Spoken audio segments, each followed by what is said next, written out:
सदाबहार सच्ची कहानियों पर आप सभी का स्वागत है। आज मैं बहुत खुश थी। आज मेरी ज़िंदगी का सबसे हसीन दिन था, जिस दिन की तमन्ना हर लड़की करती है। बाकी सब लड़कियों की तरह मैं भी आज बहुत खुश थी। मेरी शादी की सारी रस्में निभाई गई, मगर मुझे एक जोरदार धक्का लगा जब मेरा पति मुझे शादी के रात अपने घर ले जाने के बजाय एक अस्पताल में लाया। और तो और वह मुझे अस्पताल के पीछे साइड पर बने एक कमरे में लाया और कहने लगा कि अब से हम यहीं रहेंगे। मैं हैरत से सुन्न हो गई थी और उसकी तरफ बेयकीनी से उसके चेहरे को तकने लगी थी। मैं उससे पूछने लगी कि हम यहाँ क्या लेने आए हैं, हमें तो इस टाइम अपने घर में होना चाहिए, फिर हम यहाँ अपनी शादी की पहली रात क्यों आ गए। मेरा पति मेरे सवाल के जवाब देने लगा था कि अचानक उसका फ़ोन बजने लगा। अपना फ़ोन लिए कमरे में एक साइड पर चला गया। शक के मारे मैं भी उसके पीछे पीछे ही चली गई, मगर जो शब्द मेरे कानों में पड़ रहे थे उनको सुनते ही मेरी टांगें कांपने लगी थी। मेरा दिमाग चकराने लगा। मैं ज़्यादा उसकी तरफ कान लगाकर सुनने लगी। मेरा पति किसी से फ़ोन पर कह रहा था कि मैं उसे अपने साथ यहाँ अस्पताल में ले आया हूँ और मैंने अपने सीनियर से बात करके पीछे के साइड वाला कमरा ले लिया है, इसलिए यहाँ कोई नहीं आएगा और इस तरह हम किसी भी नज़रों में आए बगैर अपना काम बहुत आसानी से कर सकेंगे। तुम बताओ, तुमने सारा इंतज़ाम कर दिया है ना। अपनी पति की ये सारी बातें सुनकर मेरा दिल एकदम से घबराहट का शिकार हो गया। मुझे ठंडे पसीने आने लगे, जबकि मेरा पूरा जिस्म कांपने लगा। इतनी देर में मेरा पति फ़ोन बंद करके पलट आया, मगर मुझे देखते ही वह एकदम घबरा गया और फिर जल्दी से अपने माथे का पसीना साफ करते हुए मुझसे पूछने लगा कि तुम यहाँ क्या कर रही हो। उसके इस तरह पूछने पे मैं जल्दी होश में आई और फिर खुद को कंट्रोल करते हुए धीरे से मुस्कुराती हुई कहने लगी, बस ऐसे ही आपके पीछे चली आई। मेरा जवाब सुनते ही मेरा पति मेरे चेहरे को खोजती नज़रों से देखने लगा। शायद वह अपने आप को इस बात का यकीन दिला रहा था कि मैंने कुछ ना सुना हो, मगर मेरे चेहरे के नॉर्मल असर देखकर वह भी नॉर्मल हो गया और फिर मेरा हाथ थामकर मुझे अपने साथ कमरे में ले आया। कमरा देखकर मुझे और हैरत का झटका लगा, क्योंकि कमरा बिल्कुल अस्पताल वाला बेड जैसा ही था, मगर फिर भी खुद पर काबू किए चुपचाप अपने पति के पीछे चलती रही। उसने मुझे पकड़कर बेड पर बिठा दिया और साइड टेबल पर पड़ी ट्रे से मुझे खाना खिलाने लगा। मैं चुप से खाना खाने लगी, मगर मेरे दिमाग में कई बातें चल रही थी। मुझे कभी कभी पति की थोड़ी देर पहले किसी फ़ोन पर की गई बातें याद आ रही थी, मगर मैं कुछ भी पूछने के बजाय चुप रही, क्योंकि मुझे अपने पति के अगले कदम का इंतज़ार था। मुझे खाना खिलाने के बाद वह धीरे धीरे उठकर बाहर चला गया। मैं ऐसे ही चुपचाप बेड पर बैठी रही। करीब 15 मिनट के बाद जब वह दोबारा कमरे में आया, उसके हाथ में एक डब्बा था। वह डब्बा लिए मेरा पति यूं ही आकर मेरे करीब बेड पर बैठ गया। मेरे पास बैठने के बाद उसने मेरे दोनों हाथ थाम लिया और फिर गहरी मुस्कुराहट चेहरे पर सजाए मुझे कहने लगा, तुम मुझे वह देने जा रही हो जिसकी मुझे उम्मीद पिछले 3 सालों से था। मेरे पति का शब्द इस तरह जुनूनी था कि मुझे एकदम से डर लगने लगा। उसकी आंखों की चमक मुझे शक करने पर मजबूर कर रही थी। अभी मैं उसके शब्द पर ही गौर कर रही थी कि अचानक से मेरे पति ने उस डिब्बे से, जो वो अभी अभी अपने साथ लिया था, उसमें से एक इंजेक्शन निकाला और जल्दी से मेरे बाजू पर लगा दिया। इंजेक्शन लगाते ही एकदम मेरा सर चकराने लगा और मेरे आंखों के आगे अंधेरा छाने लगा। मेरे कुछ भी पूछने या कहने से पहले ही मैं अपना होश खो बैठी और खुद से बेगाना होकर बेड पर लुढ़क गई। सुबह सुबह करीब 10 बजे मेरी आंख खुली। आंख खुलते ही मेरे मुंह से जोर का चीख निकला, क्योंकि मेरा सर बहुत ज़्यादा भारी होने की वजह से बहुत दर्द हो रहा था। मैं एक अजीब सी बीमारी में पड़ गई थी। कुछ देर यूं ही छत को देखते रहने के बाद मैं हिम्मत करते हुए उठने लगी। एकदम मेरी नज़र अपने बदन पर पड़ी तो मेरी जान ही निकल गई। मैं फटी फटी नज़रों से अपना कपड़ा देखने लगी, क्योंकि मैंने रात जो दुल्हन वाला कपड़ा पहना था वह मेरे बदन पर नहीं था। एक सादा सा सूट मेरे बदन पर चिपका पड़ा था। ये देखते ही मेरा पूरा बदन कांपने लगा। कई तरह के सोच मेरे दिमाग में घूमने लगी। मुझे बहुत कुछ गलत होने का एहसास हुआ और मुझे बहुत डर लगने लगा। मैं घबराते हुए जल्दी से इधर उधर देखने लगी। मैंने अपने बदहवासी में पूरे कमरे में नज़र दौड़ाई तो मुझे मेरा पति तो नज़र नहीं आया, मगर मेरी नज़र फर्श पर पोछा लगाती हुई एक औरत पर पड़ी। मैंने हैरानी से उस औरत को देखा, क्योंकि रात तक वह तो यहाँ मेरे पति के अलावा कोई नहीं था, तो ये औरत यहाँ कैसे आई? वह औरत भी मुझे यूं देख रही थी जैसे मैं कोई अजूबा हूँ। उसकी नज़रें मुझे बहुत डरती हुई लग रही थी, मगर मैं फिर भी उससे पूछने लगी कि मेरे कपड़े किसने बदले और मेरा पति कहाँ है और तुम यहाँ क्या कर रही हो? क्या तुम्हें मेरे पति ने यहाँ काम पर रखा है? मेरे सवाल सुनते ही वह कहने लगी, मुझे आपसे किसी भी तरह की कोई बात नहीं करनी। मुझे आपसे बात करने को मना किया गया है, इसलिए मैं आपके किसी भी सवाल का जवाब नहीं दे सकती। वो मेरे मुंह पर मुझे मेरे सवाल के जवाब देने से साफ मना करती अपना पोछा उठाकर बाहर चली गई, जबकि मैं हैरत में डूबी चुपचाप उसका मुंह तक रही थी। मैं एकदम परेशान हो चुकी थी कि आखिर मेरे साथ ये सब क्या हो रहा है।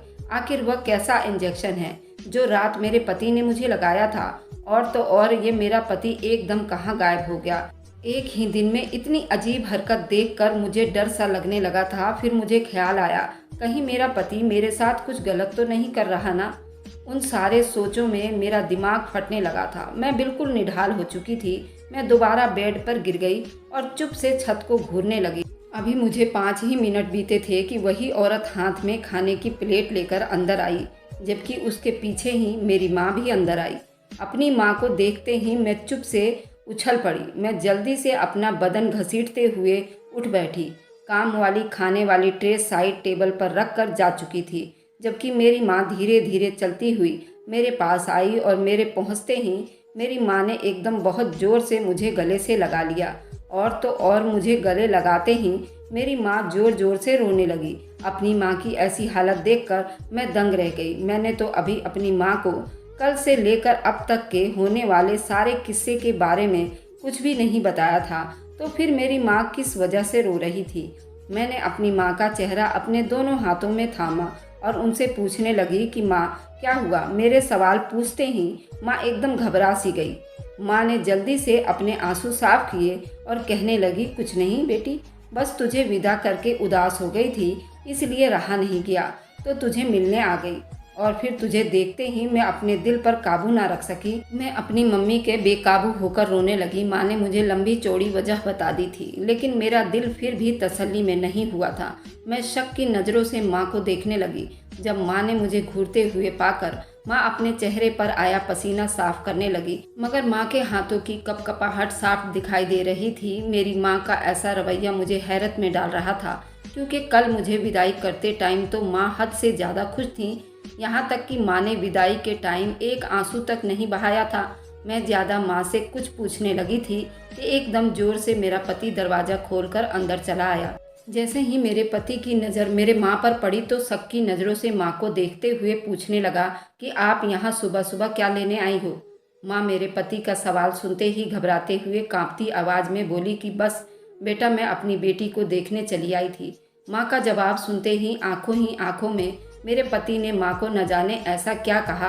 वह जल्दी से बेड से उठ गई और फिर मुझे गले लगाकर कहने लगी कि मैं अब चलती हूँ, 2-4 दिन बाद फिर से चक्कर लगाऊंगी।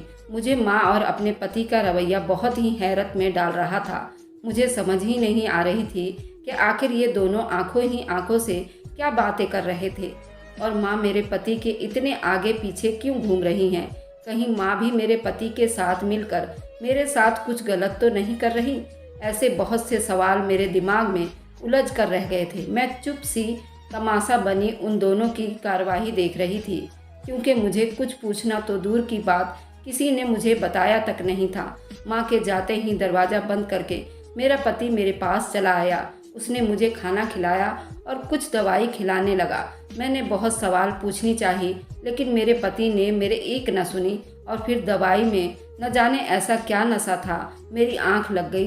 फिर यूं ही गहरी नींद सो रही थी कि एक नर्स मेरे कमरे में आई और मुझे उठाने लगी। जैसे ही मेरी आंख खुली तो मुस्कुराते हुए मुझसे कहने लगी कि जल्दी से उठ जाएं, सर आते ही होंगे और उनके आने से पहले पहले मुझे आपको तैयार करना है। उसने अपने हाथ में पकड़ा नीले रंग का बैग दरवाजे के पास पड़े मेज पर रख दिया और उसमें एक ग्रीन रंग की लंबी सी गाउन निकालकर मुझे पकड़ाते हुए बोली कि आप ये पहनकर जल्दी से आइए, ताकि मैं जल्दी जल्दी आपका अच्छा सा मेकअप कर सकूं। मैं नींद से भरी आंखों को खोलकर उसे बड़ा नासमझी से देखने लगी तो वह मुझे बाजू से झकझोर कर बोली कि प्लीज जल्दी करें, हमारे पास टाइम बहुत कम है। मुझे हैरत के झटके लग रहे थे क्योंकि एक तो मेरा पति रूम में नहीं था और दूसरा उस लड़की का यहाँ होना और ऐसी बातें करना। मेरा सर चकराने लगा। मैं अपनी जगह बुत बने बैठी रही तो वह लड़की जबरदस्ती मुझे उठाते हुए वॉशरूम तक ले आई और मुझे वह ग्रीन रंग का गाउन देखकर वॉशरूम के अंदर धकेल कर दरवाज़ा बंद कर गई। मेरी समझ में कुछ नहीं आ रहा था। न जाने क्या क्या किया जा रहा था मेरे साथ। सोच सोच कर मेरा दिमाग भी फट रहा था, इसलिए मैं खुद को इन लोगों के हवाले छोड़ दिया। उस लड़की की दी गई गाउन पहनकर बाहर आ गई। मुझे देखते ही वह लड़की मुस्कुराते हुए बोली कि बहुत अच्छी लग रही हो, अब जल्दी से आइए, मैं आपको तैयार करती हूँ। मैं उसकी किसी भी बात का जवाब नहीं दिया, चुपचाप बेड पर जाकर बैठ गई। मेरे बैठते ही वह लड़की झट से उसी नीले रंग के बैग में से मेकअप किट बास्केट निकालकर फिर से जल्दी जल्दी हाथ चलाते हुए मुझे अच्छे से तैयार करने लगी। जैसे ही वो मुझे तैयार करके फ्री हुई तो वो मुझे बड़ी घूर कर देखने लगी थी, मुस्कुराने लगी और फिर उसने बड़ा सा शीशा मेरे चेहरे के आगे रख दिया था। जैसे ही मेरी नज़र शीशे से होते हुए अपने चेहरे पर पड़ी तो मेरे होठों पर मुस्कुराहट फैल गई। मैं वाकई बहुत खूबसूरत लग रही थी और उस लड़की ने मुझे बड़ी मेहनत से सजाया और तैयार किया था। खुद को निहारते हुए एक बार फिर से मेरा दिल सिकुड़ कर रह गया था। मुझे किसके लिए इतना तैयार किया जा रहा था, क्योंकि तैयार तो मैं कल भी हुई थी, मगर मेरा तैयार होना बेकार ही गया था। तो फिर आज दोबारा क्यों मुझे इतना सजाया जा रहा था? क्या मेरा पति मुझे आज किसी के हाथों बेच रहा था या क्या वजह थी? मैं उन्हीं सोचों में गुम थी कि मुझे खबर ही ना हुई कि वह लड़की अपना बैग उठाए कब की जा चुकी थी। मैं यूं ही चुप से बेड के किनारे पर टेक लगाए आंखें मूंदे बैठी थी कि करीब करीब रात के 8 बजे मेरा पति कमरे में आया। उसने आकर धीरे से मुझे हिलाया तो मैं झट से उठकर बैठ गई। मुझे देखते ही मुस्कुराने लगा, फिर मेरा हाथ चूम कर अपने लबों से लगाते हुए कहने लगा कि सुहाना, वाकई तुम बहुत ही प्यारी लग रही हो। अब तो काम करने में मेरे दोस्तों को बहुत मज़ा आएगा। मेरे पति के शब्द ने मुझ पर हैरत का पहाड़ तोड़ दिए थे। मैं बेयकीन से उसकी तरफ देखने लगी। मुझे देखते ही वे एकदम ज़ोर ज़ोर से हंसने लगा और कहने लगा कि तुम्हें मेरी बात पर ध्यान देने की ज़रूरत नहीं है, मैं तो बस यूं ही बोल रहा हूँ। तुम चलो जल्दी से खाना खा लो, क्योंकि फिर तुम्हारे जिस्म को अभी बहुत मेहनत करनी है। इतना कहते ही वो खाने की ट्रे मेरे आगे रखते हुए मुझे खाना खिलाने लगा। मैं कठपुतली बनी चुपचाप उसकी कही बातों पर ध्यान देने लगी, जबकि मेरा दिमाग बहुत से सवालों और उलझनों से फटा जा रहा था। मुझे मेरे पति की बातें हैरान व परेशान कर रही थी और फिर उसकी आंखों की चमक देखकर मेरा दिल डूब रहा था। खाना खाने के बाद मेरे पति ने मुझे एक शब्द ना कहने दिया, इसलिए जैसे ही खाना खत्म हुआ मैं जल्दी जल्दी बोलने लगी कि मेरा पति जल्दी उठकर बाहर चला गया और जब वापस आया तो उसके हाथ में कल वाला ही बास्केट था जिसमें उसने कल वाला इंजेक्शन लगा दिया था। आज फिर वही इंजेक्शन देखकर मेरे ऊपर आसमान और ज़मीन एक हो गए। मेरे हाथ पैर भी कांपने लगे और मेरे दिल में जल्दी से ख्याल आया, क्या आज फिर मेरा पति मुझे बेहोश करके बेबस करने वाला है? मैं आज अपने होश खोना नहीं चाहती थी, इसलिए घबराते हुए अपने पति से पूछने लगी कि आपके हाथ में क्या है। मेरा सवाल सुनते ही मेरा पति एकदम घबरा गया, लेकिन फिर अचानक ही हंसते हुए कहने लगा कि मेरी कामयाबी का इंजेक्शन है। मेरे पति के जवाब और अंदाज से मेरी आत्मा तक कांपने लगी थी। मुझे अपने पति से बहुत डर लगने लगा था। मैं खुद में हिम्मत करते हुए बोली कि मुझे बेहोश करके आखिर आपको क्या मिलता है? मेरा सवाल सुनते ही मेरा पति खिसियानीशी शब्द में कहने लगा कि इस इलाज से मुझे मेरी मंजिल मिल जाएगी और वह भी बहुत जल्द। उसका जवाब सुनते ही मेरा दिल बैठने सा लगा था। अभी कुछ और कहने लगी थी कि मेरे पति ने जल्दी से आगे बढ़कर वह इंजेक्शन मेरे बाजू में लगा दिया था और इस तरह आज फिर मैं होश खो बैठी थी, बेड पर जा गिरी। अगले दिन करीब करीब 12 बजे मेरी आंख खुली तो मैंने देखा कि कल वाली औरत आज भी मेरे रूम में खड़ी थी, मगर आज उसके साथ मेरा पति भी खड़ा था। मेरे पति ने काले रंग की एक पोटली में उसे थमाई थी। कहने लगा कि ये तो तुम्हारी काम के पैसे, मगर खबरदार जो तुमने किसी को भी कुछ भी बताने की कोशिश की, वरना तुम्हारा ये हाल करूँगा कि तुम हमेशा याद रखोगी। मेरे पति की बात सुनते ही वह औरत घबराते हुए कहने लगी कि नहीं डॉक्टर साहब, मैं किसी के आगे अपनी जुबान नहीं खोलूँगी। आप जैसा कहेंगे मैं वैसा ही करूँगी। उसकी बात सुनने के बाद मेरे पति ने उसे बाहर जाने का इशारा किया और फिर वह भी धीरे से रूम से बाहर निकल गई, लेकिन बाहर से ताला लगाना भूल गया। मैं शक की नज़रों से वह सारा देख रही थी, मगर एक शब्द ना बोली। मेरा सारा जिस्म कल की तरह आज भी बहुत ज़्यादा दर्द कर रहा था, जबकि मेरा सर फटा जा रहा था कि मुझे अपना दुपट्टा भी उठाया नहीं जा रहा था। और कल की तरह आज भी मेरे जिस्म में रात वाली गाउन नहीं पहनी हुई थी, जबकि नीले रंग का सादा सुथरा अपनी इस तरह कपड़े बदलते हालात देखकर बहुत डर लगने लगा था। मुझे समझ ही नहीं आती थी कि आखिर क्या हो रहा है मेरे साथ, क्योंकि मेरा जिस्म अब फोड़े की तरह दर्द किए जा रहा था। मैं उन्हीं सोचों में गुम थी कि मेरा पति दरवाज़ा खोलकर अंदर आ गया और मुझे देखते ही वह मुस्कुराने लगा, लेकिन मुझे उसकी मुस्कुराहट बिल्कुल जहर लग रही थी। मगर मैं चुप रही, क्योंकि अब मुझे अपने पति का मकसद जानना था। मुझे शक होने लगा कि आखिर हर रात मेरे साथ क्या होता है और हर सुबह मेरा जिस्म क्यों इस तरह टूटने लगता है। आखिर चल क्या रहा है। मगर ये सब जानने के लिए मुझे अपनी माँ की मदद की ज़रूरत है और दूसरा मुझे अपने पति का भरोसा जीतना था। इसलिए मुझे सवाल के बजाय चुपके से अपने पति की हर बात माननी थी। इसलिए जैसे ही वह मुस्कुराया, मैं भी थोड़ा सा मुस्कुरा दिया। मुझे यूँ मुस्कुराता देखकर उसकी मुस्कुराहट और गहरी हो गई। धीरे धीरे चलता वह मेरे पास आया और अपने हाथ में पकड़ी ट्रे मेरे आगे की और मुझे खाना खिलाने लगा। मैं भी मुस्कुराते हुए चुप से खाना खाने लगी। खाना खत्म होते ही उसने मुझे दवाई दे दी और दवाई खाते ही मैं गहरी नींद में सो गई। आज फिर करीब करीब 6 बजे के करीब वही वाली लड़की मीना आई थी और मुझे उठाने लगी। आज उसे यूं अपने सामने देखकर मैं हैरान न हुई, क्योंकि मुझे फिर ऐसा ही बेहोश किया जाएगा। इसलिए मैं आराम से उठी और उसके हाथ में पकड़ा हुआ काले रंग का कुर्ता पजामा लेकर वॉशरूम में चली गई। मैं जैसे ही बाहर निकली, उस लड़की ने झटपट मुझे बहुत अच्छा सा तैयार कर दिया और फिर मेरी अच्छी खासी तारीफ करके वापस चली गई। भगवान ने हुस्न तो मुझे बहुत दिया था, ऊपर से ये फिगर वगैरह भी खूब अच्छी थी और 4 चांद लगाते थे। मैं यूं ही खुद को तकने लगी और खुश हो रही थी कि मेरा पति कमरे में आया। उसे देखते ही जहां मेरी मुस्कुराहट रुक गई थी, वहीं उसकी मुस्कुराहट और गहरी हो गई थी। मगर मैं जल्दी ही खुद को कंट्रोल करके दोबारा से मुस्कुराने लगी थी। वह मुस्कुराते हुए मेरे पास आया और फिर उसने हाथ में पकड़ा हुआ वही इंजेक्शन वाला बैग साइड टेबल के दराज में रख दिया और वह पूरी तरह मेरी तरफ ध्यान दे चुका था। मुझे देखते ही उसकी आंखों में चमक सी दौड़ गई। वह मेरे कान के करीब धीरे धीरे कहने लगा कि मेरा मकसद मुझे सिर्फ कुछ दिनों के फासले पर है, फिर देखना मुझे अपनी कई सालों की एक्सपीरियंस का सिला मिल जाएगा। मैं वह पालूंगा जिसके लिए मैं बहुत भटका हूँ, लेकिन ये सब सिर्फ और सिर्फ तुम्हारी वजह से मुमकिन होने जा रहा है, इसलिए तुम्हारा बहुत बहुत शुक्रिया। मुस्कुराते हुए मुझसे सब कुछ कहे जा रहा था, जबकि मैं शक की नज़रों से उसे देखते हुए सब कुछ चुप से सुनते जा रही थी। मुझे बिल्कुल चुप देखकर मेरे पति ने मुझे खाना खिलाया और फिर साइड दराज से इंजेक्शन निकाला और फिर धीरे से कहने लगा कि इस दर्द के लिए मुझे माफ़ कर देना, लेकिन ये बहुत ज़रूरी है। और ये कहते हुए उसने मुझे इंजेक्शन लगा दिया। अगले दिन सुबह फिर वही सब कुछ समस्या होने लगा। आज फिर वही औरत काली सी पोटली अपने दुपट्टे में छुपाते हुए हमारे कमरे से बाहर जा रही थी। मैंने जैसे ही उसे आवाज़ दी तो वो मुझे देखते ही जल्दी से बाहर निकल गई, मगर उसके जाते ही मम्मी अंदर आई। माँ को देखते ही मुझे बहुत हिम्मत आ गई। मैंने मम्मी को जल्दी अपने पास बुलाया और फिर मैं रोते हुए मम्मी को सब कुछ बताने लगी।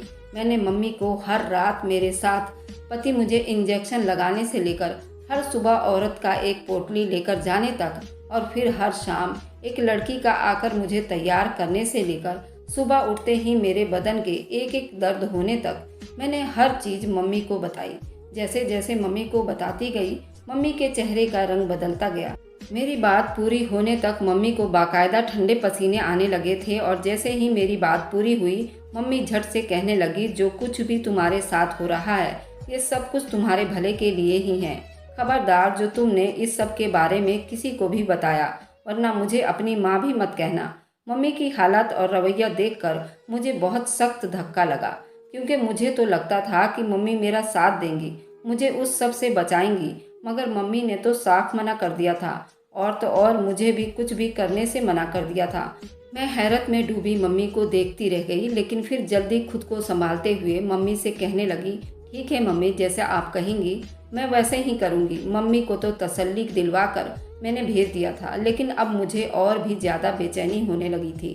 अब तो मुझे हर हाल में सच जानना था, इसलिए मम्मी के जाते ही मैं चुपके से अपने कमरे से निकलकर अस्पताल के अंदर चली आई और मैं किसी के नज़र में आए बगैर मैंने केमिस्ट से एक ऐसा इंजेक्शन खरीदा जिसका कोई भी साइड इफ़ेक्ट ना हो।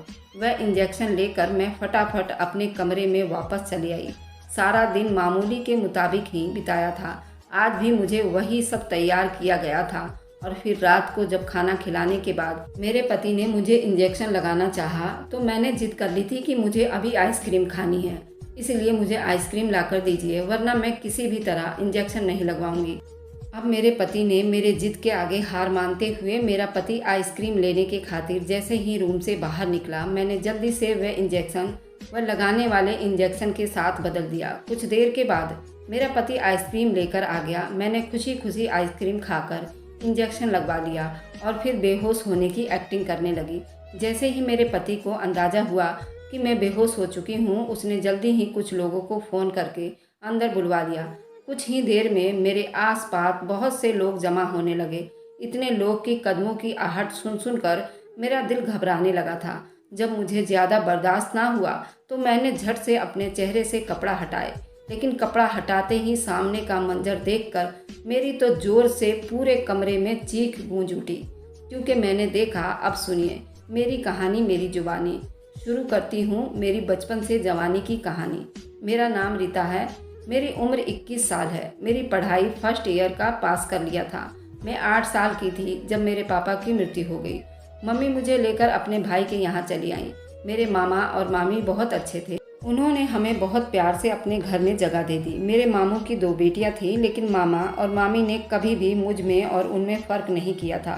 मुझे पढ़ाया लिखाया और मेरी बहुत अच्छी परवरिश की थी। एक दिन अचानक मेरी तबीयत बहुत ज़्यादा ही खराब हो गई तो मम्मी और मामा मुझे अपने डॉक्टर के पास ले गए, मगर न जाने मुझे ऐसे क्या बीमारी थी। डॉक्टर ने भी जवाब दे दिया तो मजबूर होकर वह लोग एक बड़े से अस्पताल में ले आए। वहाँ पर मेरा इलाज शुरू हुआ। थोड़े दिनों में ठीक हो गई, मगर वहाँ के सीनियर डॉक्टर को मैं पसंद आ गई और उसने मम्मी से मेरा हाथ मांग लिया। मामा तो इस फैसले के खिलाफ थे, मगर मामा ने भी हाँ कह दी और फिर 2 दिन के अंदर अंदर मेरा शादी हो गया। मामी से नाराज़गी होनी थी। मेरे शादी में तो शामिल हुए, मगर मुझसे मिलने नहीं आए। उन्होंने साफ मना कर दिया। अपनी शादी के दिन बाकी लड़कियों की तरह मैं भी खुश थी, मगर जैसे ही मेरा पति मुझे अपने घर ले जाने के बजाय अस्पताल के पीछे साइड बने कमरे में ले आया तो मुझे कुछ गलत होने का एहसास हुआ। और फिर धीरे धीरे ऐसे बहुत से किस्से हुए जो मुझे अपने पति पर शक होने लगा। और फिर सब जानने के खातिर मैंने एक दिन अपना इंजेक्शन बदल दिया। जैसे ही मैंने अपने पास बहुत सारा हलचल होते हुए देखा तो मैंने एकदम चेहरे से अपना कपड़ा हटा दिया, लेकिन कपड़ा हटाते ही सामने का मंजर देखकर मेरी तो चीख निकलकर पूरे कमरे में गूंज उठी थी, क्योंकि मैंने देखा कि पूरे कमरे में बहुत सारी मशीनें पड़ी हुई थी और मेरे बेड के दोनों तरफ नर्सें मास्क पहनकर मेरे ऊपर झुकने को तैयार थी, जबकि मेरा पति भी मास्क पहने हाथ में ब्लड सा पकड़े मेरी तरफ बढ़ाया था। उन सब को यूँ देखकर मेरे रोंगटे खड़े हो गए थे। मुझे लगा शायद ये लोग मेरे जिस्म के हिस्से को काट कर बेचने वाले हों, इसलिए डरते हुए एकदम चीख कर उठकर बैठ गई। मुझे उठते हुए देखकर हैरत से एक दूसरे को देखने लगे और फिर मेरे पति ने सबको बाहर जाने का इशारा किया। जैसे ही सब लोग बाहर गए, मेरा पति मेरे पास बेड पर बैठ गया। मेरे दोनों हाथ थामकर मुझे देखने लगा, जबकि मेरा पूरा बदन भी अभी तक कांप रहा था। मैं डरती हुई नज़रों से अपने पति को देखने लगी। तब वह मेरी हालत समझते हुए कहने लगा कि मुझसे डरो मत, मैं तुम्हारा हमदम हूँ और अब मैं जो भी कहने जा रहा हूँ उस पर यकीन करना। और फिर वह धीरे धीरे सारी सच्चाई मेरे सामने लाने लगा, जिसने मुझे शर्मिंदगी के तरफ गहराइयों में फेंक दिया था और साथ ही साथ मुझे अपनी किस्मत पर गुरूर भी होने लगा, क्योंकि मेरे सामने बैठे आदमी को भगवान ने मुझे मिलवाया था। मेरा पति कहने लगा कि मैंने अभी अपनी डिग्री पूरी की थी। मेरे घर वाले मुझ पर शादी का दबाव डालने लगे, मगर मुझे अभी शादी नहीं करनी थी, क्योंकि मुझे लड़कियों में किसी तरह की कोई दिलचस्पी नहीं थी। इसलिए मैंने अपने आगे की पढ़ाई शुरू कर दी। एक दिन मैं यूं ही बैठा फेसबुक पर स्क्रीन लॉक कर रहा था कि एक तस्वीर मेरे सामने आई। और फिर मैं पूरी उम्र उस तस्वीर का होकर रह गया। मैंने जल्दी से वह आईडी खोलकर उस लड़की का पता ढूंढने लगा। वह लड़की कोई बाहर देश की रहने वाली थी। मैंने ठान ली थी कि शादी करूंगा तो सिर्फ उसी लड़की से, इसलिए मैं कुछ ही दिनों में इटली पहुंच गया। वहां जाकर मैंने उस लड़की को बहुत ज़्यादा तलाश किया, मगर मुझे कहीं ना मिली। इसलिए मैं पूरी तरह अब मायूस होकर वापस हिंदुस्तान आ गया। मेरे घर वालों ने मुझ पर दोबारा शादी का दबाव डालना शुरू कर दिया, लेकिन मैंने साफ मना कर दिया और फिर मैंने एक प्राइवेट अस्पताल में सीनियर डॉक्टर की हैसियत से जॉब करना शुरू कर दी। एक दिन किस्मत मुझ पर यूं ही मेहरबान हुई कि अचानक ही वह लड़की मेरी ही पेशेंट बनकर अपने मामा और मामी के साथ मेरे अस्पताल में आ गई। मैंने जब अच्छे से जांच पड़ताल की तो पता चला कि वह लड़की शुरू से ही हिंदुस्तान की रहने वाली थी। उसने अपनी डीपी पर गलत पता लिख रखा था। फिर जब मैंने उस लड़की की रिपोर्ट देखी तो मुझे बहुत दुख हुआ, क्योंकि उसे दिल का कैंसर था और कैंसर उसके गुर्दों को भी इफ़ेक्ट कर रहा था। अब धीरे धीरे फैलते उसके हड्डियों को भी जहर फैला रहा था। उस टाइम उसे बहुत ज़्यादा केयर की ज़रूरत थी। एक तो मैं उससे बहुत मोहब्बत करता था और दूसरा उसके इस तरह गंभीर हालत होने की वजह मैंने जल्दी से शादी कर ली और उसका इलाज के खातिर मैंने अस्पताल में सारे इंतज़ाम करके उसके लिए अस्पताल के वेबसाइट पर रूम ले लिया था, टाइम पर उसका इलाज किया जा सके, जबकि उसकी बीमारी बहुत बढ़ चुकी थी, जिसकी वजह से उसके बचने के कम चांस थे, सिर्फ 10% थे। मगर उसकी मौत से बचाने के लिए ये बीमारी उससे छुपा कर रखी गई थी। उसे हर टाइम किसी न किसी सच में उलझाए रखना था ताकि वह अपनी गिरती सेहत के बारे में ना सोचे। इसलिए मैं हर शाम उसे बहुत अच्छा सा तैयार करवाता, हर रात उससे बहुत बेढंगी बातें करता था। उसकी माँ ने भी उसकी ज़िंदगी के खातिर उससे कुछ नहीं बताया था और मैं हर रात उसको बेहोश करके अपने सीनियर डॉक्टर के साथ मिलकर उसका इलाज करता था, क्योंकि अगर वह होश में होती उसका जिस्म ये सब बर्दाश्त ना कर पाता। और वह लड़की कोई और नहीं, मेरी पत्नी और मेरी धर्म पत्नी। जैसे ही मेरे पति ने मुझे सच्चाई बताई, मेरी आंखों से आंसू बहने लगा था। मेरे पति ने इस तरह चाहा था मुझे, लेकिन मैंने इतना गलत समझा, जबकि दूसरी तरफ भगवान ने मुझे इतना चाहने वाला, इतना मोहब्बत करने वाला पति दिया था, जो मुझे मौत के मुंह से निकालने की तबातोड़ कोशिश कर रहा था। मैंने अपने पति से सामने दोनों हाथ जोड़ दिए, मगर वो मेरे हाथ नीचे किए, मोहब्बत से मुझे अपने सीने से लगा लिया। उस टाइम मैं खुद को दुनिया की सबसे अच्छी लड़कियों में से महसूस कर रही थी। मैंने पति के सीने से अपना सर निकालकर अपने पति को देखते हुए कहा कि चलिए अब जल्दी मुझे बेहोश कर इंजेक्शन लगा दीजिए और इलाज शुरू कर दीजिए, ताकि हम दोनों एक खुशहाल ज़िंदगी का शुरुआत कर सकें। मेरी बात सुनते ही मेरा पति पूरे दिल से मुस्कुराया और फिर उसने मुझे इंजेक्शन लगाया और फिर मेरा इलाज शुरू हो गया। दोस्तों, ये थी आज की कहानी। वीडियो पसंद आए तो लाइक एंड शेयर कीजिएगा। हमारे चैनल को सब्सक्राइब करना ना भूलें, ताकि हर आने वाली वीडियो का नोटिफिकेशन आपको मिलता रहे। Thanks for watching. Like and subscribe. मिलते हैं हम अपनी अगली कहानी में। Bye bye.